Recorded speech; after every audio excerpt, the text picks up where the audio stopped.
West Bengal Kolkata থেকে গোটা এলাকার বিস্তারিত আপডেট নিয়ে হাজির আমাদের দক্ষিণবঙ্গ সংবাদ ইউটিউব চ্যানেল। চলুন দেখে নেওয়া যাক আজকের দিনের প্রধান হেডলাইনগুলো। রাজ্য সরকারি কর্মীদের দীর্ঘদিনের মহার্ঘ ভাতা বা ডিএ আন্দোলন ঘিরে বড় আপডেট সামনে এসেছে। আগামী ৩০ মে নবান্নে সরকারি কর্মী সংগঠনগুলির সঙ্গে গুরুত্বপূর্ণ বৈঠকে বসতে চলেছেন মুখ্যমন্ত্রী শুভেন্দু অধিকারী। কলকাতার রাজনৈতিক মহলে চাঞ্চল্য ছড়ালো তৃণমূল কাউন্সিলর সুদীপ পোল্লেকে ঘিরে। রবিবার দুপুরে তাকে ঠাকুরপুকুর থানা থেকে আদালতে নিয়ে যাওয়ার সময় ব্যাপক বিক্ষোভের মুখে পড়তে হয়। রাজ্যে তোলাবাজি ও আর্থিক প্রতারণার অভিযোগে ফের গ্রেপ্তার দুই তৃণমূল নেতা। একই দিনে বাঁকুড়ার বেলিয়াতোড় ও বাঁকুড়া শহরে পুলিশের অভিযানে ধরা পড়েন দুই প্রভাবশালী নেতা। রাজ্যে নারী নিরাপত্তা ইস্যুতে ফের রাজনৈতিক তরজা তুঙ্গে। সমাজ মাধ্যমে পোস্ট করে বিজেপিকে তীব্র আক্রমণ শানাল তৃণমূল কংগ্রেস।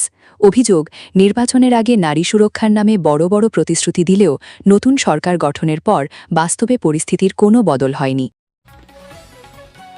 কলকাতার কসবা এলাকায় রবিবার সকাল থেকেই শুরু হয়েছে বেআইনি নির্মাণ বিরোধী বড়সড় অভিযান। কলকাতা পুরসভার পক্ষ থেকে পুলিশ ও কেন্দ্রীয় বাহিনীকে সঙ্গে নিয়ে একাধিক এলাকায় ভাঙা হয় অবৈধ নির্মাণ।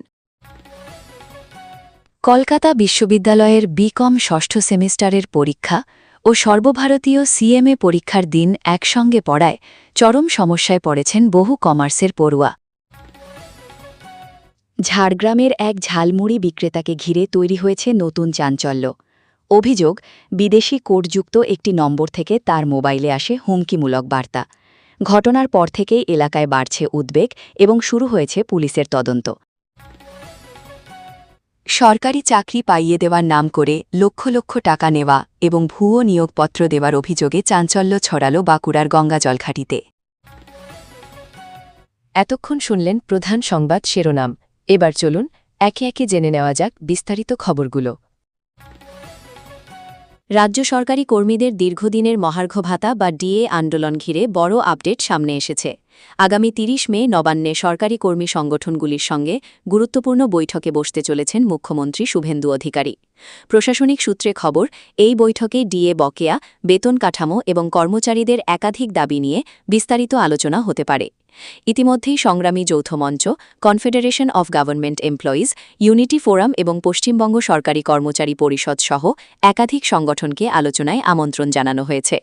দীর্ঘদিন ধরে যারা ডিএ ইস্যুতে আইনি লড়াই চালিয়ে আসছেন তাদের প্রতিনিধিদেরও আলোচনায় ডাকা হয়েছে বলে জানা গিয়েছে।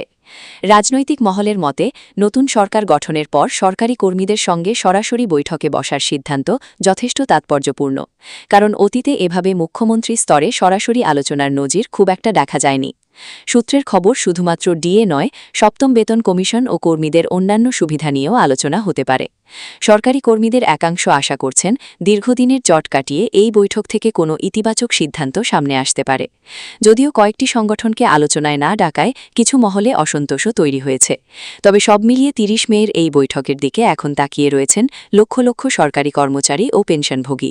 প্রশাসনিক পর্যবেক্ষকদের মতে, এই বৈঠক থেকেই ভবিষ্যতের বড় সিদ্ধান্তের ইঙ্গিত মিলতে পারে। কলকাতার রাজনৈতিক মহলে চাঞ্চল্য ছড়াল তৃণমূল কাউন্সিলর সুদীপ পোল্লেকে ঘিরে। রবিবার দুপুরে তাকে ঠাকুরপুকুর থানা থেকে আদালতে নিয়ে যাওয়ার সময় ব্যাপক বিক্ষোভের মুখে পড়তে হয়।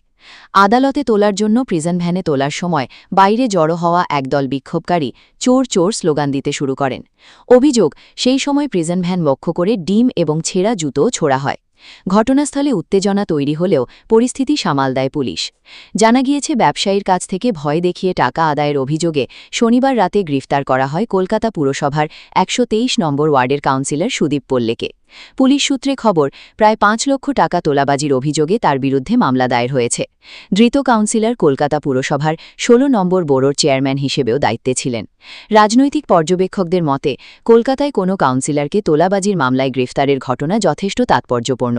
এর আগেও তার বিরুদ্ধে বিভিন্ন অভিযোগ উঠেছিল বলে দাবি করা হলেও এবার সরাসরি ব্যবসায়ীর অভিযোগের ভিত্তিতেই পুলিশ পদক্ষেপ নিয়েছে। এদিকে কয়েকদিন আগেই কলকাতা পুরসভায় অধিবেশন ঘিরে উত্তেজনার ঘটনাতেও তার নাম উঠে আসে। পুরো ঘটনাকে কেন্দ্র করে এখন রাজনৈতিক মহলে শুরু হয়েছে জোর চর্চা এবং তদন্তের দিকে নজর রয়েছে। রাজ্যে তোলাবাজি ও আর্থিক প্রতারণার অভিযোগে ফের গ্রেপ্তার দুই তৃণমূল নেতা। একই দিনে বাঁকুড়ার বেলিয়াতোড় ও বাঁকুড়া শহরে পুলিশের অভিযানে ধরা পড়েন দুই প্রভাবশালী নেতা। পুলিশ সূত্রে জানা গিয়েছে, গঙ্গাজলঘাটি পঞ্চায়েত সমিতির কৃষি কর্মাধ্যক্ষ পল্লব পাণ্ডের বিরুদ্ধে চাকরি দেওয়ার নামে টাকা নেওয়ার অভিযোগ ওঠে। অভিযোগকারী দাবি করেছেন, স্বাস্থ্য দপ্তরে চাকরির প্রতিশ্রুতি দিয়ে কয়েক লক্ষ টাকা নেওয়া হলেও চাকরি মেলেনি, ফেরতও দেওয়া হয়নি টাকা। সেই অভিযোগের ভিত্তিতেই শনিবার রাতে তাকে গ্রেপ্তার করে পুলিশ। অন্যদিকে বাঁকুড়া শহরে তোলাবাজির অভিযোগে গ্রেপ্তার হন পীয়ূষ চক্রবর্তী ওরফে ক্যাসেট পাপি। অভিযোগ, এক ব্যবসায়ীর দোকান তৈরির কাজে বাধা দিয়ে পরে টাকা দাবি করা হয়েছিল। টাকা দেওয়ার পরেই নির্মাণ কাজের অনুমতি মেলে বলে দাবি অভিযোগকারীর। রবিবার ধৃত দুই নেতাকে আদালতে তোলা হলে ৩ দিনের পুলিশি হেফাজতের নির্দেশ দেয় আদালত। যদিও দুই পক্ষের আইনজীবীদের দাবি, অভিযোগের নেপথ্যে রাজনৈতিক কারণ থাকতে পারে। এদিকে রাজ্যে রাজনৈতিক পালাবদলের পর তোলাবাজি, আর্থিক প্রতারণা এবং হুমকির অভিযোগে একের পর এক গ্রেপ্তারির ঘটনা সামনে আসছে। মুখ্যমন্ত্রী শুভেন্দু অধিকারী আগেই ঘোষণা করেছিলেন, সাধারণ মানুষ সরাসরি থানায় অভিযোগ জানাতে পারবেন এবং পুলিশ আইন অনুযায়ী ব্যবস্থা নেবে। প্রশাসনিক সূত্রে খবর, গত কয়েকদিনে এ ধরনের অভিযোগে বহু গ্রেপ্তারি হয়েছে এবং তদন্তও চলছে জোরকদমে। রাজ্যে নারী নিরাপত্তা ইস্যুতে ফের রাজনৈতিক তরজা তুঙ্গে। সমাজমাধ্যমে পোস্ট করে বিজেপিকে তীব্র আক্রমণ শানাল তৃণমূল কংগ্রেস। অভিযোগ, নির্বাচনের আগে নারী সুরক্ষার নামে বড় বড় প্রতিশ্রুতি দিলেও নতুন সরকার গঠনের পর বাস্তবে পরিস্থিতির কোনো বদল হয়নি। সম্প্রতি কলকাতায় এক নাবালিকাকে ঘিরে ঘটে যাওয়া গুরুতর অপরাধের ঘটনার প্রসঙ্গ তুলে তৃণমূল দাবি করেছে, নারী নিরাপত্তা নিয়ে যারা এতদিন সরব ছিলেন, এখন তাদের অনেককেই নীরব দেখা যাচ্ছে। দলের অফিসিয়াল সমাজমাধ্যম পোস্টে প্রশ্ন তোলা হয়েছে, নারী সুরক্ষার নামে যে প্রতিশ্রুতি দেওয়া হয়েছিল, সেই প্রতিশ্রুতির বাস্তব চিত্র এখন কোথায়? একই সঙ্গে অপরাধীদের বিরুদ্ধে কঠোর পদক্ষেপের দাবিও জানানো হয়েছে। রাজনৈতিক পর্যবেক্ষকদের মতে, নির্বাচনের আগে নারী নিরাপত্তাকে কেন্দ্র করে যে প্রচার চলেছিল, এখন সেই একই ইস্যুতে পাল্টা আক্রমণের পথে হাঁটছে তৃণমূল। বিরোধী শিবিরকে কটাক্ষ করে তৃণমূলের দাবি, নারী নিরাপত্তার মতো সংবেদনশীল বিষয়কে শুধুমাত্র রাজনৈতিক স্লোগানে সীমাবদ্ধ রাখলে চলবে না, বাস্তব পদক্ষেপও প্রয়োজন। এদিকে পুরো ঘটনাকে কেন্দ্র করে রাজ্য রাজনীতিতে নতুন করে চাপানুতো শুরু হয়েছে। একদিকে বিরোধীদের অভিযোগ, অন্যদিকে শাসক দলের পাল্টা প্রশ্ন। সব মিলিয়ে নারী নিরাপত্তা ইস্যু এখন আবারও রাজনৈতিক বিতর্কের কেন্দ্রে উঠে এসেছে। প্রশাসনিক মহলেও এই ঘটনা ঘিরে বাড়ছে নজরদারি এবং পরবর্তী পদক্ষেপের দিকেই তাকিয়ে রয়েছে সাধারণ মানুষ। কলকাতার কসবা এলাকায় রবিবার সকাল থেকেই শুরু হয়েছে বেআইনি নির্মাণ বিরোধী বড়সড় অভিযান। কলকাতা পুরসভার পক্ষ থেকে পুলিশ ও কেন্দ্রীয় বাহিনীকে সঙ্গে নিয়ে একাধিক এলাকায় ভাঙা হয় অবৈধ নির্মাণ। এই অভিযানের মাঝেই কসবার বিধায়ক জাভেদ খানের অফিসে নোটিশ পাঠানোকে কেন্দ্র করে রাজনৈতিক মহলে শুরু হয়েছে জোর চর্চা। পুরসভার পক্ষ থেকে অফিস সংক্রান্ত প্রয়োজনীয় নথিপত্র দ্রুত জমা দেওয়ার নির্দেশ দেওয়া হয়েছে বলে জানা গিয়েছে। বিধায়ক জাভেদ খান জানিয়েছেন, অফিসটি বহুদিনের পুরনো এবং সমস্ত বৈধ কাগজপত্র তার কাছে রয়েছে। তিনি পুরসভার নির্দেশ মেনেই সব নথি জমা দেবেন বলেও জানান। এদিকে রবিবার কসবা, বেলেঘাটা ও তিলজলায় একাধিক বেআইনি নির্মাণ ভাঙার কাজ চলে। কসবায় একটি 5তলা অবৈধ নির্মাণে বুলডোজার চালানো হয়। প্রশাসনিক সূত্রে দাবি, ওই নির্মাণের সঙ্গে এক প্রভাবশালী ব্যক্তির যোগ রয়েছে, যিনি বর্তমানে কেন্দ্রীয় তদন্তকারী সংস্থার হেফাজতে আছেন। পাশাপাশি বেলেঘাটাতেও 2টি বাড়ি ভাঙার কাজ শুরু করে পুরসভা। রাজ্য সরকার আগেই ঘোষণা করেছিল, বেআইনি নির্মাণের বিরুদ্ধে কড়া পদক্ষেপ নেওয়া হবে এবং দোষীদের বিরুদ্ধেও আইনানুগ ব্যবস্থা করা হবে। সেই ঘোষণার পর এবার শহরের একাধিক এলাকায় পুরসভার এই অভিযান ঘিরে সাধারণ মানুষের মধ্যেও বাড়ছে আলোচনা। প্রশাসনের দাবি, আইন মেনেই এই পদক্ষেপ নেওয়া হচ্ছে এবং ভবিষ্যতেও এই ধরনের অভিযান চলবে। কলকাতা বিশ্ববিদ্যালয়ের বিকম ষষ্ঠ সেমিস্টারের পরীক্ষা ও সর্বভারতীয় সিএমএ পরীক্ষার দিন একসঙ্গে পড়ায় চরম সমস্যায় পড়েছেন বহু কমার্সের পড়ুয়া। একদিকে বিশ্ববিদ্যালয়ের আবশ্যিক পরীক্ষা, অন্যদিকে ভবিষ্যতের পেশাগত জীবনের গুরুত্বপূর্ণ সিএমএ পরীক্ষা। দুয়ের মাঝে পড়ে কার্যত দুশ্চিন্তায় পরীক্ষার্থীরা। বিশ্ববিদ্যালয়ের প্রকাশিত রুটিন অনুযায়ী জুন মাসের মাঝামাঝি সময়ে একাধিক পরীক্ষার তারিখ সিএমএ পরীক্ষার সঙ্গে মিলে গিয়েছে। ফলে অনেক ছাত্রছাত্রীকে বাধ্য হয়ে একটি পরীক্ষাকে বেছে নেওয়ার পরিস্থিতির মুখে পড়তে হচ্ছে। এই পরিস্থিতিতে পরীক্ষার্থীদের স্বার্থে এগিয়ে এসেছে তৃণমূল ছাত্র পরিষদ। সংগঠনের পক্ষ থেকে কলকাতা বিশ্ববিদ্যালয়ের উপাচার্যের কাছে আনুষ্ঠানিকভাবে চিঠি দিয়ে পরীক্ষার দিন পরিবর্তনের আবেদন জানানো হয়েছে। টিএমসিপির দাবি, 4 বছরের ও 3 বছরের উভয় পাঠ্যক্রমের পড়ুয়ারাই এই সমস্যায় ভুগছেন। বিশেষ করে জুন মাসের একাধিক দিন একই সময়ে 2 গুরুত্বপূর্ণ পরীক্ষা থাকায় পড়ুয়াদের মধ্যে বাড়ছে উদ্বেগ।